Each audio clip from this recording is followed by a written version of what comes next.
تو اینجا چی کار میکنی؟ با تو هم؟ رباب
الو،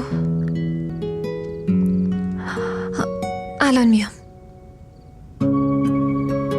باشه.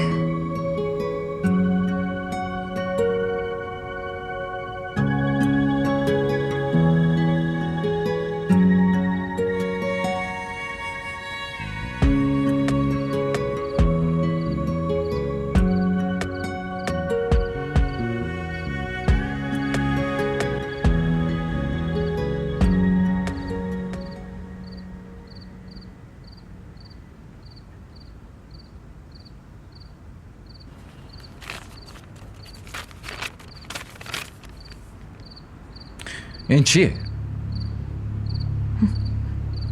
جواب نامه‌ای که دادین. جواب نامه‌ای که دادم؟ ولی من که برات نامه ننوشتم. یعنی چی؟ چی داری میگی؟ همین که شنیدی رباب. من هیچ وقت برات نامه ننوشتم. محض رضای خود از این کارا دست بردار رباب. من الان دیگه نامزد دارم، قراره با زویا ازدواج کنم. این دفعه میبخشمت، ولی اگه یک بار دیگه بخوای از این کارا بکنی مستقیم میرم پیش مامانت باهاش حرف میزنم. شوخی هم ندارم.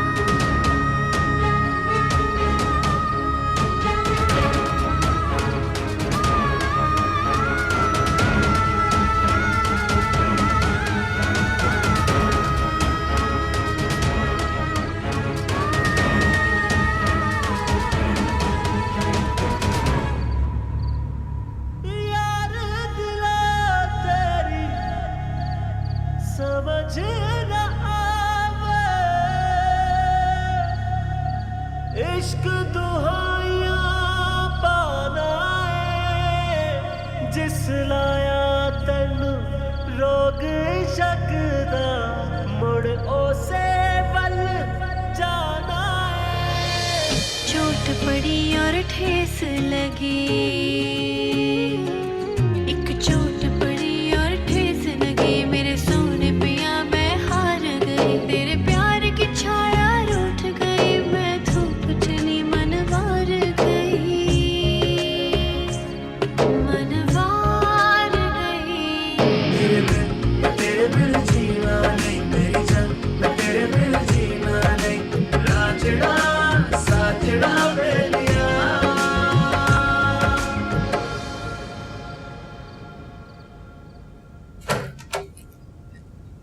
رباب رباب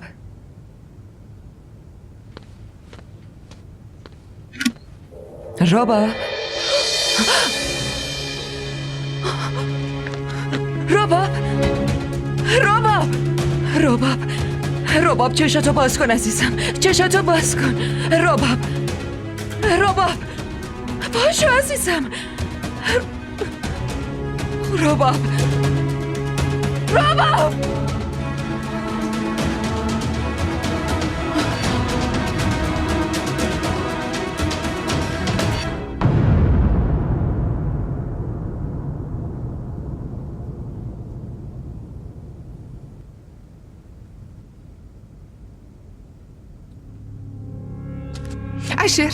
اشر زود باش، ماشین رو روشن کن بریم بیمارستان.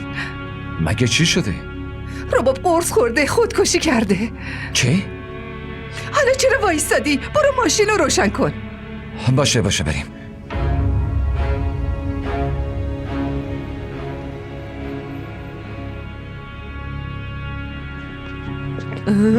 آروم باش، بیا بشین.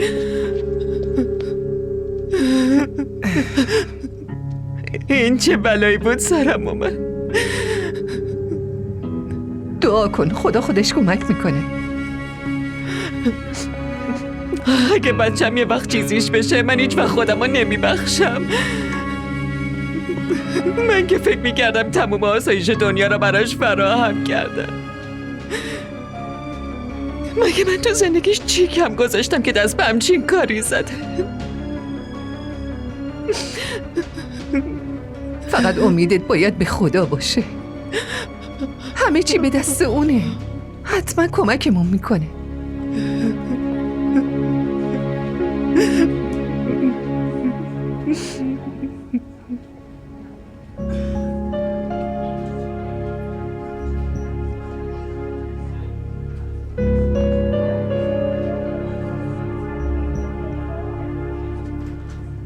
خیالت راحت شد؟ همینو میخواستی آره؟ فری من چی داداش؟ به خاطر عشق تو اون بیچاره دست به خودکشی زد. اما تو هیچ وقت نخواستی اینو باور کنی. عشقش رو به بازی گرفتی و با این فکر اون یه بچه هست ازش گذشتی. اون باید چی کار میکرد؟ هیچ گزینه دیگه ای نداشت. مجبور شد خودکشی کنه. ای کاش رباب به جای اینکه عاشق تو بشه عاشق یه سنگ میشد. حتی سنگم نرم میشد. اما تو خیلی خودخواهی. فقط در مورد خودت فکر میکنی. به خودت یه نگاه بنداز. هیچی نداری. حتی یه بارم به اون بیچاره فکر نکردی که اون از کی داره با خیال تو زندگی میکنه و نفس میکشه. روز تولدت و روز ورودت به دانشگاه، همینطور اولین روز کاریت، اون همه ی روزای مهم تو میدونست. رنگ مورد علاقت، غذای مورد علاقت، همیشه و هر لحظه اسمت ورد زبون رباب بود. اصلا میدونی چرا اینا رو میدونست؟ چون میخواست بعد از ازدواجتون تو اذیت نشی. داداش رباب خودشو کاملا وقف تو کرده بود. ولی میدونی چیه؟ تو خیلی آدم بدشانسی هستی، چون دیگه هیچ وقت تو زندگیت دختری مثل ربابو پیدا نمی کنی که تا این حد مهربون باشه. ولی اگه اون نجات پیدا کنه و اگه تو هم راضی باشی، من دیگه اجازه نمیدم که اون تو زندگیت باشه، چون تو هیچ وقت قدر محبت رو نمیدونی. یه چیز دیگه داداش، اگه تو واقعا به رباب علاقه نداشتی، پس چرا براش نامه می نوشتی؟ جواب منو بده. چرا براش نامه می نوشتی؟ من نامه‌ای براش ننوشتم. داری دروغ میگی. چرا باید دروغ بگم؟ دارم راستشو میگم. من براش هیچ نامه‌ای ننوشتم. آخه مگه میشه؟ ازدواج کن، جواب محبت رو با محبت بده. اینا مگه زوری آخه؟ وقتی من بهش علاقه ای ندارم چجوری باهاش ازدواج کنم؟ چطور میتونم بهش محبت کنم؟ قبول میکنم که همه این کارا یه اشتباه بوده و من براش متاسفم، ولی من هیچ تقصیری ندارم. تقصیر اون آدماییه که بهش اینو فهموندن که من میتونم باهاش ازدواج کنم و تو هم جز همون آدمایی. خب حالا جواب بده. داداش داری حقیقت رو میگی؟ تو واقعا براش نامه نوشتی؟ آره من براش نامه ای ننوشتم. تمومش کن دیگه.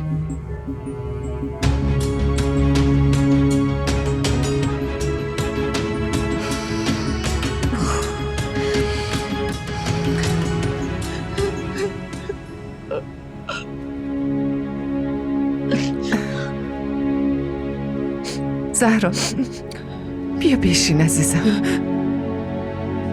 زن داداش، لطفاً بچه‌مو نجات بده.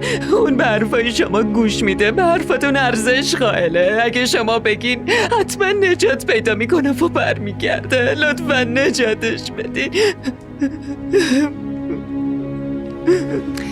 خانم دکتر اومد. دکتر، حال دخترم چطوره؟ خدا رو شکر خطر رفع شد. از یه قدم این مرد دوباره برگشت. از این به بعد بیشتر مراقبش باشین.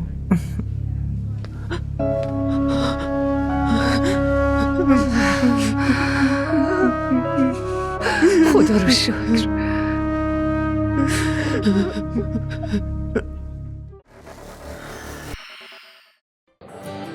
بگو ببینم خوشگله. می‌دونی وقتی آدم عاشق یکی میشه دیگه نمیپرسه که چقدر خوشگله. شاید اون از همه خوشگل‌تر باشه. این عشق عزیز دلم، آب نیست که هر وقت تشنت شد بگی یه لیوان آب بده. برای آب باید هزینه‌شو داد، به همون قیمتی که تشنه‌های کربلا پرداخت کردن.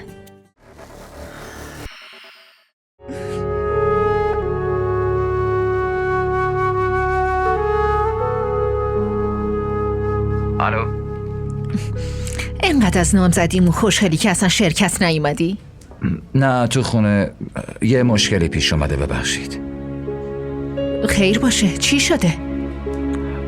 همه چی خوبه، فقط اگه مشکلی نداره بعدم به زنگ میزنم. فعلا. اشر،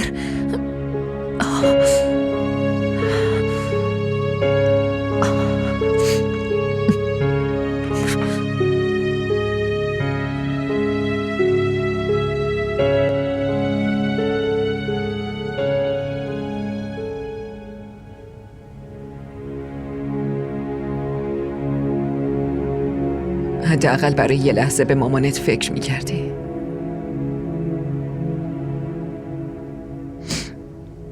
من فقط به خاطر تو زندم.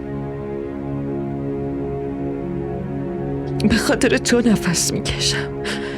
اگه یه وقت چیزیت میشد من باید چی کار میکردم؟ چرا نجاتم دادی؟ میذاشتی بمیرم. این چه حرفیه که میزنی؟ دخترم عقلت سر جاشه؟ قبلا نه عقلم سر جاش بود و نه قلبم، اما الان هست. میدونی مامان، شما خیلی قوی هستین. بدون حضور بابا به زندگیتون ادامه دادین، اونم با شجاعت تمام، چون میخواستین مراقب من باشین. تمام زندگیتون رو فدای من کردین، مگه نه؟ ولی بعد شما دیگه کی برای من میمونه؟ هیچ کس. اگه یادم تو زندگیت نباشه به این معنی نیست که زندگیت تمومه. ولی گاهی اوقات چرا مامان؟ اگه اون آدم محور اصلی زندگیت باشه،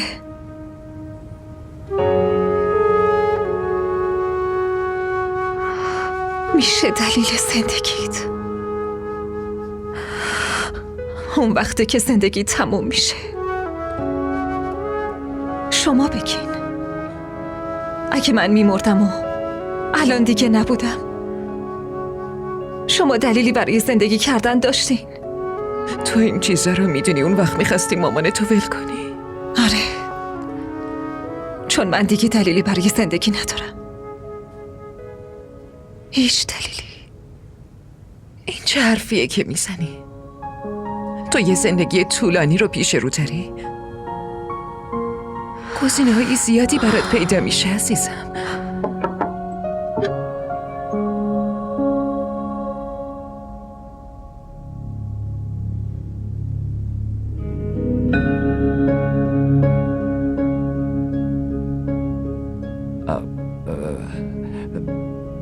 بریم. رباب، من یه سر میرم بخش حسابداری بیمارستان باشه. من حسابو تصفیه کردم زهرا خانم.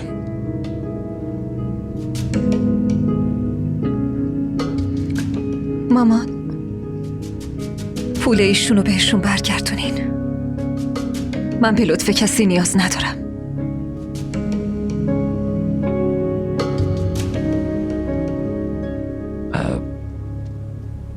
بزن دایی، من و مامان پایین منتظرتونیم. ما ماشین رو روشن میکنم، پس شما هم بیایید.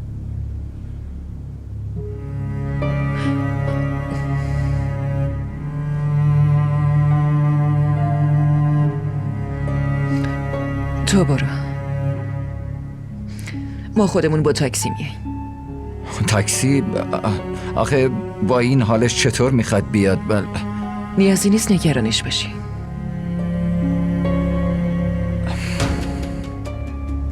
باشه، پس من براتون تاکسی میگیرم که همزمان با هم برسیم خونه. خداحافظ.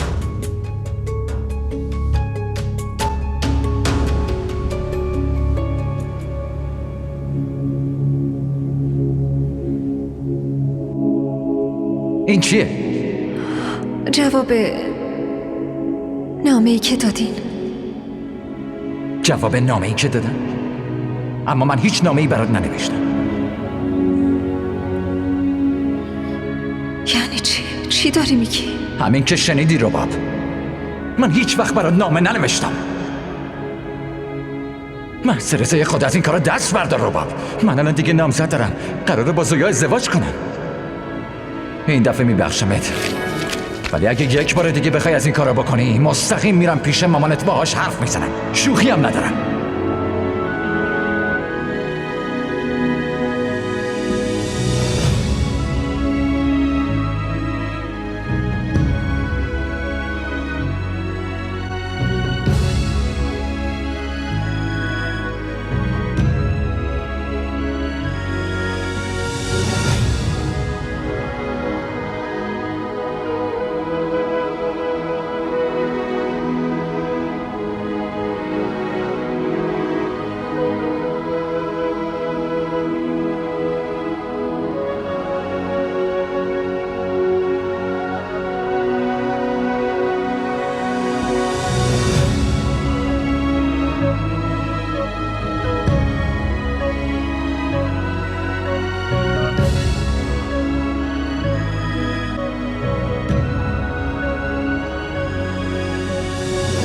यार दिला तेरी समझ न आवे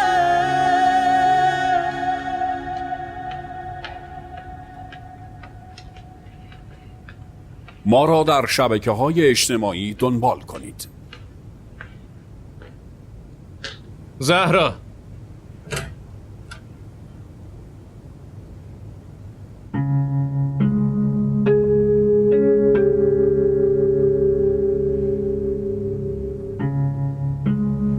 من تازه با خبر شدم.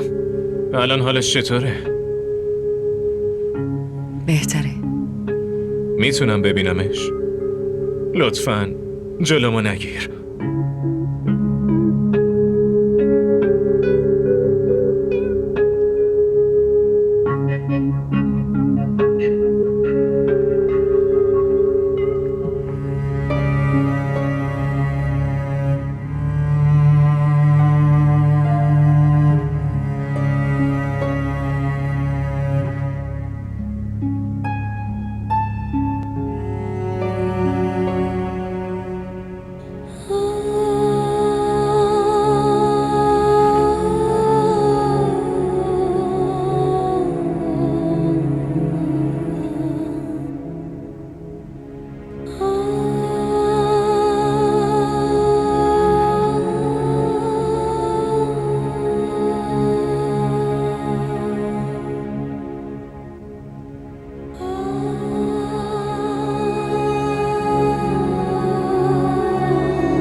رباب،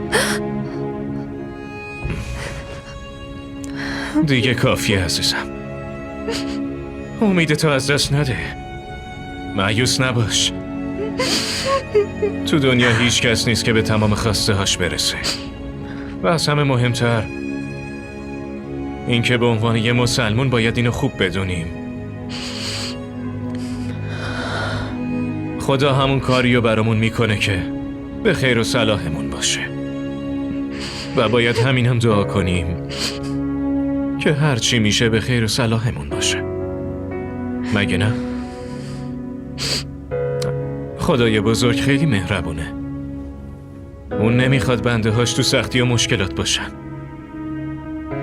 برای همین واسه اینکه ما آدم ها از پس سختی های بزرگ بر بیایم سختی های کوچیک به همون میده. ما بنده ها باید همیشه شکرگزار خدا باشیم. اون سختی های بنده هاش آسون میکنه. دخترم دیگه ناامید نمیشه مگه نه؟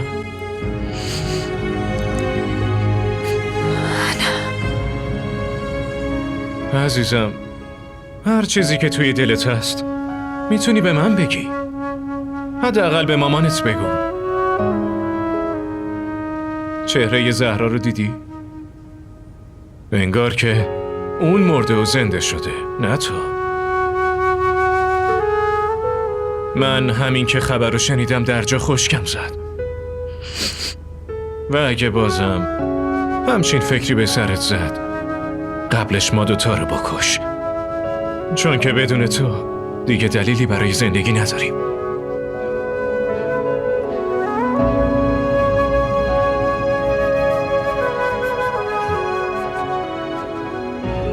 میدونستی که وقتی تو بچگی گریه میکردی من چی کار میکردم؟ شکلکای عجیب و غریب در می آوردم و تو هم میخندیدی. اینجا رو ببین، نگاه کن.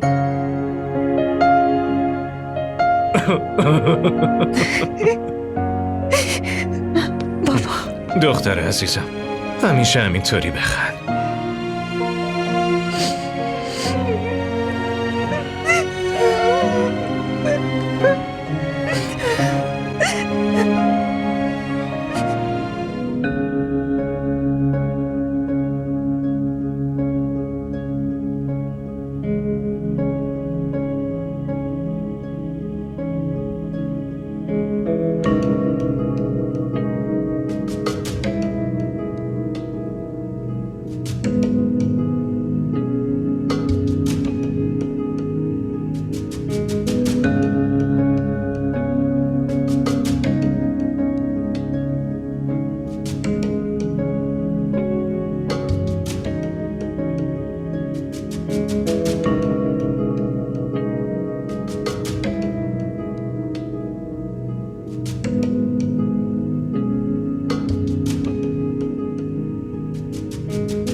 जब सांवल मेरे मोड़ मोहार चले हम दिल की बाजी हार चले फिर राह के कांटे क्या देखें टूटे वादे क्या देखें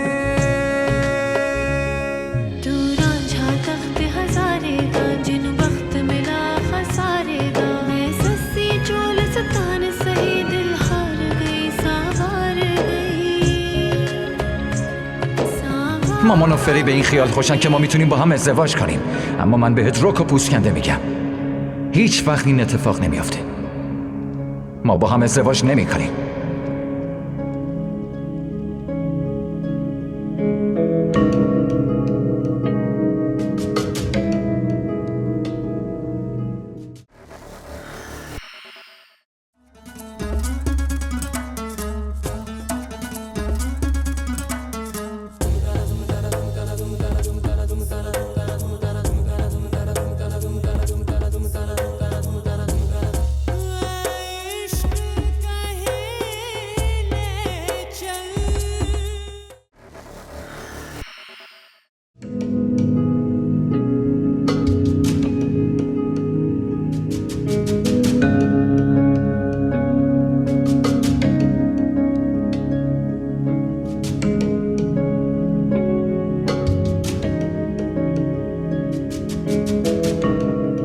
آقا چاییتون.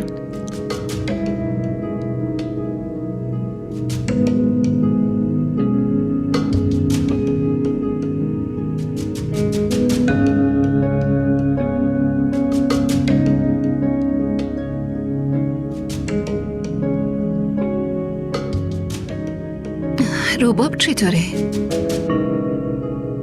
واسط مهمه که بمیره یا زنده باشه؟ یعنی اینقدر بی احساس به نظر میام؟ من اینجوری نمیگم. خودت اینو نشون میدی. مگه باز چیکار کردم؟ هیچی. پس منو فردا میبرین عیادتش که ببینمش. چرا؟ چون اگه من نرم عیادتش، اون وقت مردم میگن با وجود این که میدونست ولی بازم نرفت ببینتش. اگه نری وقتی کسی چیزی بگه خودم هستم توضیح میدم. اما این که با رفتن دخترم اذیت بشه من نمیتونم اینو تحمل کنم. واسه همین نرفتنت خیلی بهتر از رفتنه.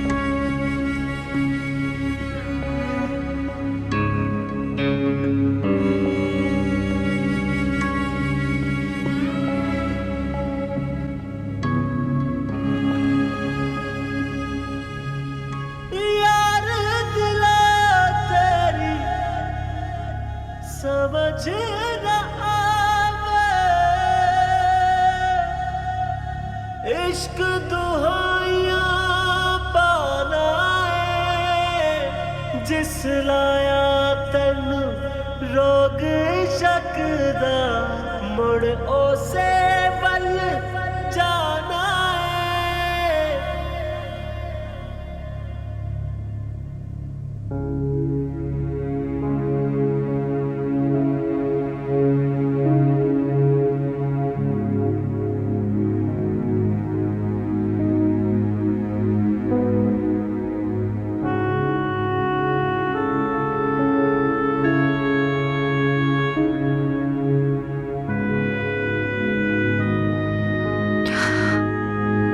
چیزی لازم نداری؟ نه ممنون مامان. من میتونم کنارت بخوابم. راستش تو اتاقم خوابم نمیبره. همش فکرم پیش توه. برای همین گفتم بیام پیش تو بخوابم. لازم نیست به فکر من باشین. برین تو اتاقتون رو راحت بخوابین. من دیگه هیچ کاری نمی کنم. ولی خب من خوبم ماما. لطفاً میخوام تنها باشم. شب بخیر.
इश्क दुहाइयां पाना है जिस लाया तन रोग शकदा मुड़ ओसे वल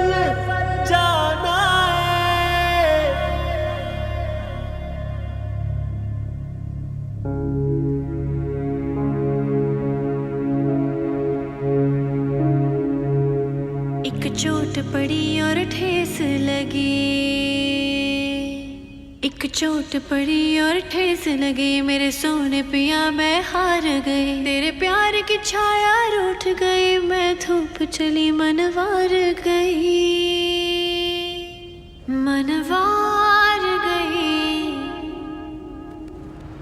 ما را در شبکه‌های اجتماعی دنبال کنید.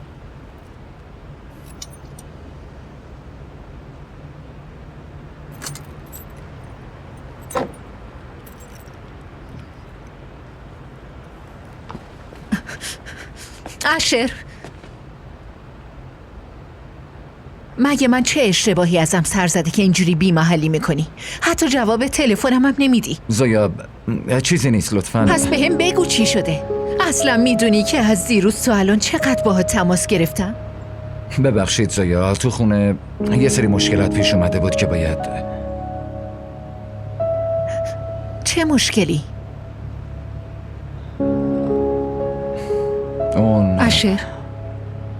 اشر قراره من به زودی عضوی از خانوادت بشم.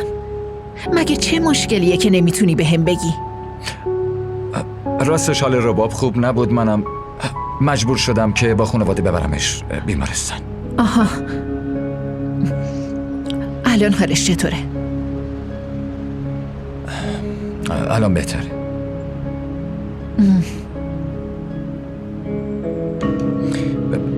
بریم.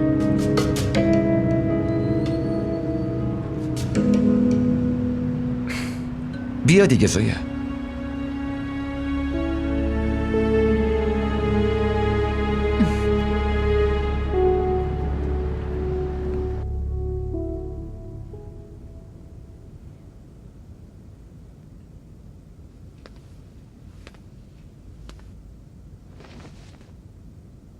رباب، پاشو عزیزم.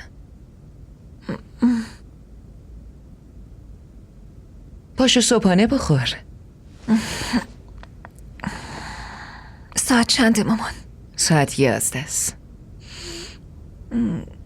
شما سر کار نرفتین؟ تو رو با این حالت کجا بذارم برم؟ من حالم خوبه. آره میدونم. خودم میخواستم بیشتر کنارت بمونم عزیزم. صورتتو بشور، بعدش بیا پیشمون. باید با هم صابونه بخوریم، باشه؟ اشتها ندارم. لطفاً عزیزم، به خاطر من.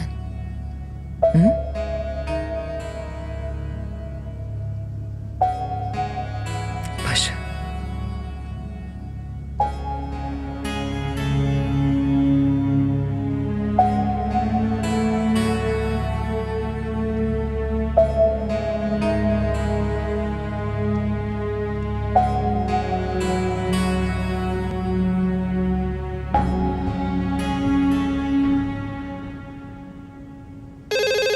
خدای من، بری که ازدواج کرد رفت.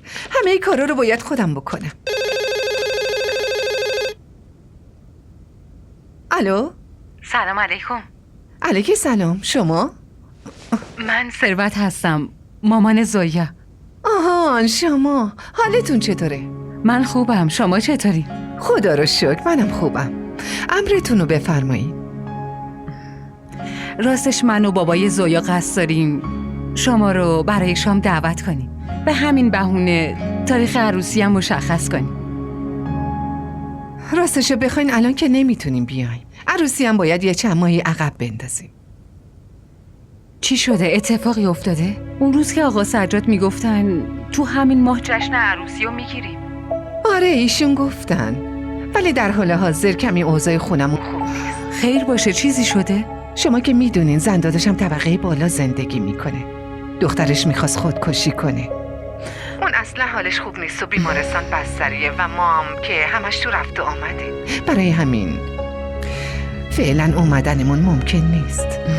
معذرت میخوام.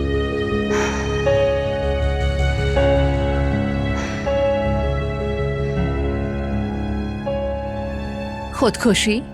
کی به شما گفته؟ به مامان اشر زنگ زده بودم، اون گفت. مامان اشر؟ چرا؟ مگه اشر چیزی بهت نگفت؟ نه مامان، فقط گفت که حال رباب خیلی خوب نیست. از خودکشی حرفی نزد. ممکنه ازت پنهون کرده باشه. این همون دختره نیست که قبلا گفته بودی نامزد عشره؟ آره، ولی اون یه سوء تفاهم بود. به نظرم یه داستانی داره. همین که شما با هم نامزد شدین، فردای همون روز اون خودکشی میکنه. حتما یه چیزی هست. فکر کنم باید بریم خونه‌شون. ولی به چه بهانه‌ای بریم؟ نگران نباش که بهونه‌ای برای رفتن پیدا میکنیم. بدون هیچ شناختی که نمیتونیم تو رو عروس اون خونه کنیم. باشه.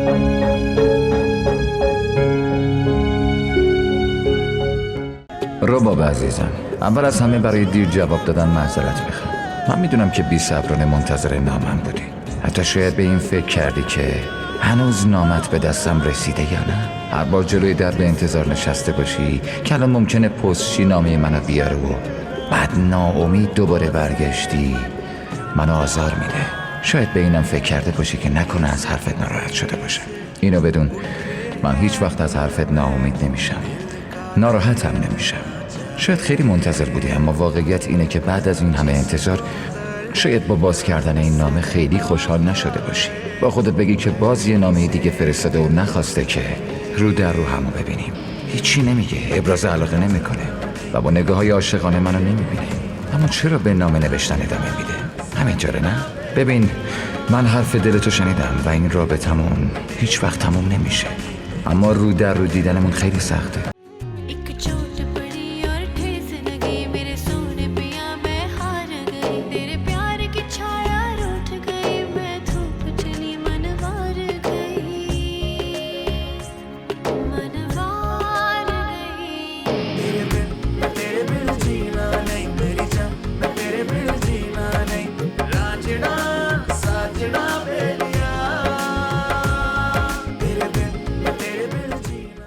DDTV ارائه کننده بزرگترین سریال های درامای ترکی، کره‌ای، پاکستانی دوبله شده به فارسی می باشد.